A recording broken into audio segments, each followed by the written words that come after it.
如果你的老板和你说 Create a short film And she with an opened her eyes original. again. I want 他只用1周的时间就用 AI 做出了一支6分钟的影片，你们要小心一点哦。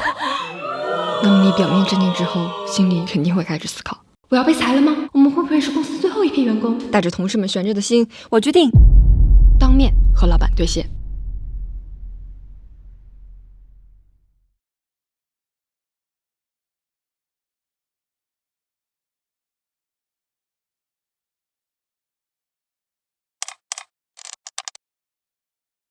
在谈话的一开始，沈女士非常开诚布公地告诉我 ，AI 确实开始让她思考团队是否因此存在降本增效的空间。大环境蛮差的。就拿我们的工作流来举例，制作一支影片基本遵循以下几步。它们对应的工种分别是策划前期老师、分镜师、摄像师或特效组、剪辑师或动效组。在 AI 的参与下，整个工作流并没有改变，但是每个环节的产出效率可以说是质的飞跃。除此之外，老板时隔7年重出江湖亲自创作的原因，就是这会不会太 shocking？ 因为今年会有一个宝宝嘛，所以有一些想要再重新亲手做一个故事的冲动吧。所以这支 AI 影片的内容也是完完全全围绕着这个小朋友展开的，希望他能通过成片了解到自己的成长故事。在策划阶段呢，我用的是 ChatGPT 4.0付费用户，3.5的整体的反馈没有4那么好。暂停一下，大家可以用3.5和4.0尝试一个最经典的例子。没什么问题。而3.5的回答哈！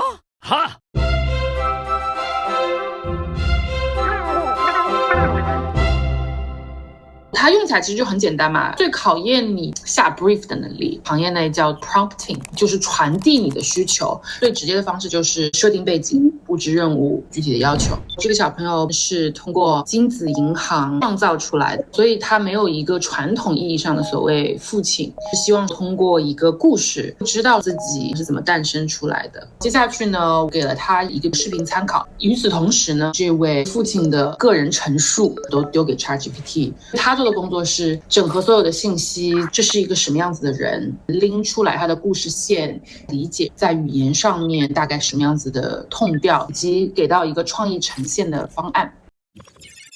还蛮惊奇，就是他提了双时间线的方向，一条故事线是现在小朋友从一个受精卵到即将要出生，另外一个就是过去的故事线，生父他的成长历程是怎么样子的。最惊讶的部分是他找到了把这2条故事线穿插剪辑的方式呈现出来。面对如此大的信息量，通常我们需要几天甚至几周的时间来消化梳理、重新编排，但对 AI 来说，只需要满打满算可能3个小时吧。所以各位策划老师、各位创意老师，大家可以想想说，我从下 brief， 然后说要给我5个工作日，是不是有点久呢？好贱，我都把它剪掉了。更多的时间其实是在我这边在想，要继续怎么给他反馈，让他达到我要的东西。而这3个小时的纯输出时间，甚至还包括影片海报、故事概念以及数不清的创意方向。从时间上，它肯定比我们人类快了。那从它给出的成熟度来看，我觉得除了它不能做 PPT 之外，要替代一个 junior 的 copy 或者是 junior 的策划不成问题，而且他没有怨言，他一直改，人会卡住，但我觉得 ChatGPT 可以无限进步，用 Tim 的话讲，对。沈女士还告诉我一个技巧，先给 ChatGPT 一个人设，再让它来制定自己的 KPI， 这样它提供的方案会更好。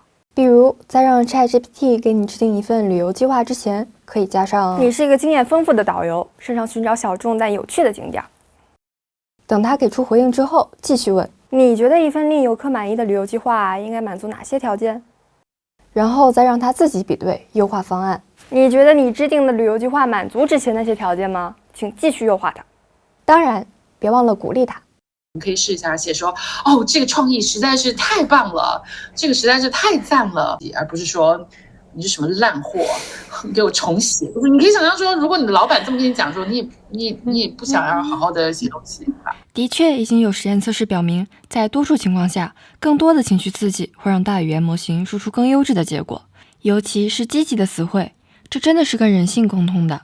也正是因为具备超强的情绪意识， ChatGPT 被认为有非常高的潜力成为心理治疗的工具。我们可以一起期待一下。Smile and maybe even a touch of excitement. Whatever's going on, it seems like you're in a great mood. 剧本写好了，视频风格也确定了，下一步就是用 AI 制作视频了。短短1年 ，AI 应用在视频的技术已经从拙劣的替换人脸产出诡异的效果，升级到瞬时改变画面风格，生成平行宇宙。我和马互相都看不见。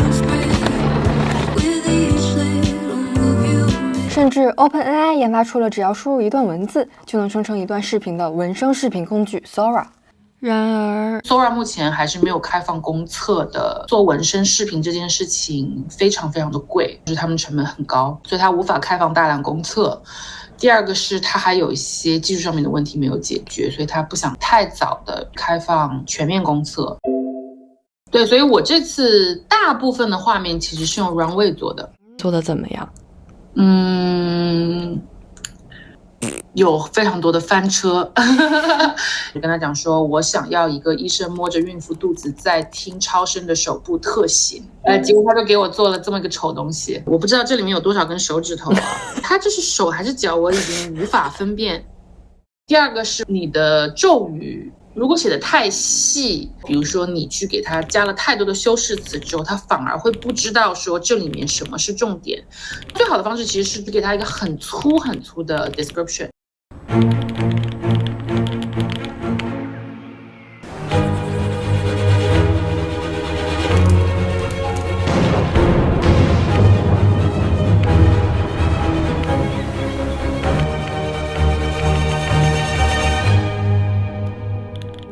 换句话说，文生视频工具更适用于把想象的部分让渡给 AI， 让它生成一个天马行空的世界。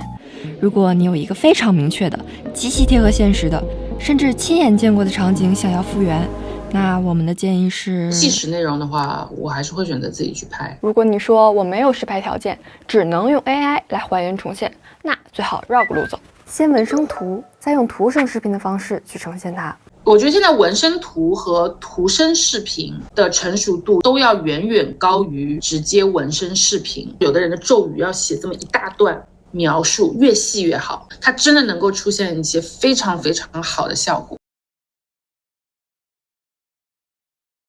你已经把你脑子里面的画面很好的呈现，接下去就是让它动起来。这个时候 Runway 能够给到很好的支持，你可以控制它的运镜，我是要推进啊，我是要拉远啊，我是这个摇，甚至光影、气泡、树枝怎么动，这些不同的元素都可以通过 Motion Brush 这个功能去让它动起来。这个片段就是这样生成的，寓意是希望宝宝可以感受生活中的每个细微瞬间，和自然一起慢慢成长。听起来文生图已经无敌了，要杀有杀，但其实它有 bug， 就是角色一致性的问题。一个流流的主题在不同环境下，流流的外貌特征流流的保持不变。你用同样的 prompt， 景别变了之后，你就会发现第二版的人里面突然多了一副眼镜。你甚至用同样的咒语去输入不同的次数之后，出来的东西也是不一样的。要想保持角色一致，一个办法是提升训练模型。比如 Midjourney 今年升级的 V6 版本就新增了2个指令，人物参考和人物权重，去维持角色的一致性。而另一个办法就是没有人脸。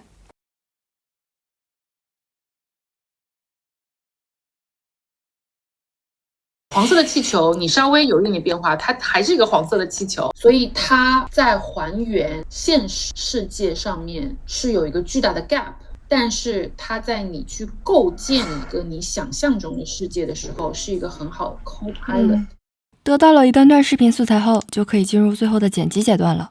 由于 Runway 每次只能生成几秒钟的片段，所以最后还是要纯人力完成整合剪辑。一边 generate 素材一边剪辑，每天15个小时，2个人就是60个小时。但是等待试错这个占到了很大一部分，因为每一个5秒钟的视频，你大概要等个1分钟。跟机器工作是不是比跟人工作的情绪更稳定一点？我觉得等待和试错这件事情，在你跟人工作的时候也是一样的，但是呢，它加快了周期，因为你不用等3个工作日之后，然后说这不是我要的东西，你就等1分钟，你就说这个好像不太对，我们再来试一下吧。双方都不带情绪吧，就是大家都埋头苦干，就是干。相比我们人类合作伙伴来说 ，AI 不仅有更高的反馈效率、更强的情绪内核，还更便宜，差不多$60吧，400块人民币。我也终于问出了关乎我们每个当下人的职业命运问题。那如果下一次再做视频的话，觉得哪些人力成本可以替代掉？我一定可以替换掉的是分镜师、配音，在不久的将来可以完全被替换掉。我这次的视频里面所有的配音、音效全部都是用 Eleven Labs 做的，从音色到年纪到语气，就基本上你能想到大大小小的语言都支持满，已经做了，我觉得非常非常完美的。Dear Lonnie, we got a call today. Hi, we have some great news. Congratulations, Ms. Shen. Telling us you are here. 如果我要找一个配音演员的话，1分钟的报价可能从2000到8000不等吧。这次的话就几美金吧。恭喜大家明天继续来上班。虽然保住了工作，但是 AI 是非常年轻且迅速发展的。观摩了许多大神的作品之后，我也在思考，影视创作者离被取代是不是只是时间问题？我带着这个问题问了沈女士。或者说目前在2024年的认知是 AI 不会替代人，但是把 AI 用得很好的人在工作场合里面会逐渐替代掉完全不拥抱 AI 的人，它能够解放你更多的生产力，这个其实是带来很多地域的。比如往期 Runway AI 电影节获奖作品的片尾明线已经新增了和 AI 打交道的技术人员。瞬息全宇宙的视效团队也说，如果可以早点发现像 Runway 这样的工具就好了，这样300个手工制作的镜头也许真的就能瞬时完成。 And we cut that together, and she had to act, I think, in slow motion. We tried different tempos. 所以我觉得这件事情没有必要把它想得那么的可怕，但是的确在目前转型的过程当中，我们需要去思考我如何运用它的能力来帮助我更好的做我想做的事情。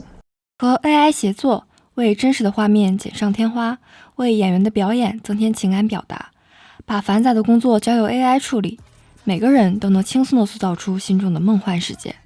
生成式 AI 工具为低预算的制作人们敞开了大门，这或许是它最引人注目之处。当然，真实始终是最珍贵的。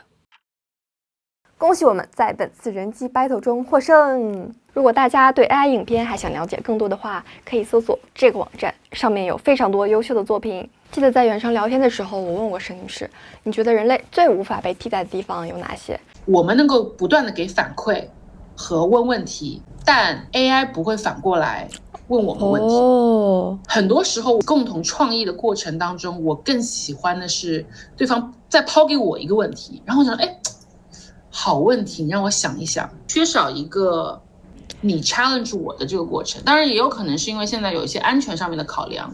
你和 AI 有什么有趣的合作故事吗？欢迎在评论区和我们分享。最后别忘了点击订阅，打开小铃铛，我们下期再见，拜拜。